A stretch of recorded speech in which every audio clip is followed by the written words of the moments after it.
Alright, here's page 25, work rate and exercise efficiency. Factors that influence exercise efficiencies. The efficiency of exercise is influenced by several factors: the exercise work rate, the speed of movement, and the fiber composition of the muscles performing the exercise. A brief discussion of each of these factors follows. Work rate and exercise efficiency. Figure 1.7 depicts the changes in net efficiency during cycle-ergometer exercise as a function of work rate. Note that efficiency decreases as the work rate increases. This is because the relationship between energy expenditure and work rate is curvilinear rather than linear over a broad range of power outputs. See figure 1.8. Where we're going to look at figure 1.7 depicts the changes in net efficiency. Yeah. And I'm going to have to look at that.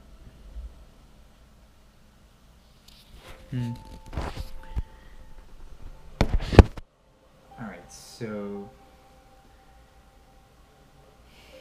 this is because the relationship between energy expenditure and work rate is curvilinear rather than linear over a broad range of power outputs. This may appear to be at odds with the previous section in which we stated that oxygen consumption could be estimated from power outputs because of a linear relationship between work rate and energy expenditure. However, at low to moderate work rates less than 200 watts, the relationship is close to linear and little error is introduced into the estimation of VO2. In contrast, when we look at the relationship across the full range of power outputs, it is clearly curvilinear. The result that a work rate increases, total body energy expenditure increases out of proportion to the work rate. This is indicative of lower efficiency at higher power outputs. Efficiency is going down. As watts go up, energy is more expenditure. Yeah, it's pretty bad. Movement, speed, and efficiency. Research has shown that there is an optimum speed of movement for any given work rate. Evidence suggests that the optimum speed of movement increases as the power output increases. In other words, at higher power outputs, a greater speed of movement is required to obtain optimum efficiency. At low to moderate work rates, a pedaling speed of 40 to 60 rotations per minute is generally considered optimum during arm or cycle ergometry. Note that any change in the speed of movement away from the optimum results is a decrease in efficiency. This decline in efficiency at low speeds of movement is probably due to inertia. That is, there may be an increased energy cost of performing work when movements are slow and the limbs involved must repeatedly stop and start. The decline in efficiency associated with high-speed movement at low to moderate work rates may be because increased speeds might augment muscular friction and thus increase internal work.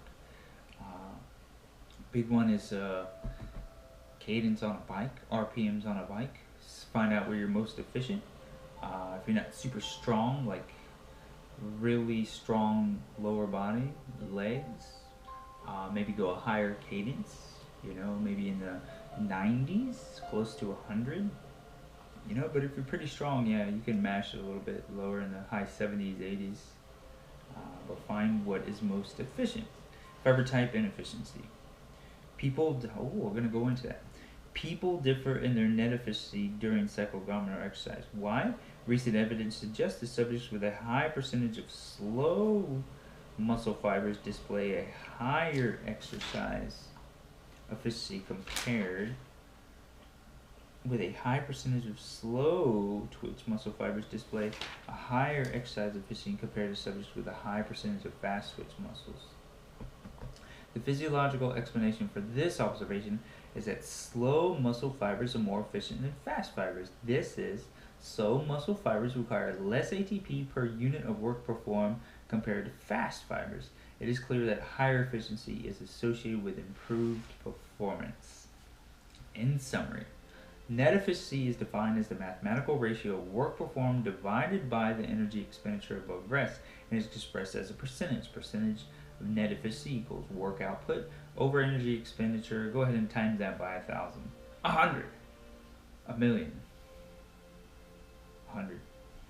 The efficiency of exercise decreases as the exercise work rate increases.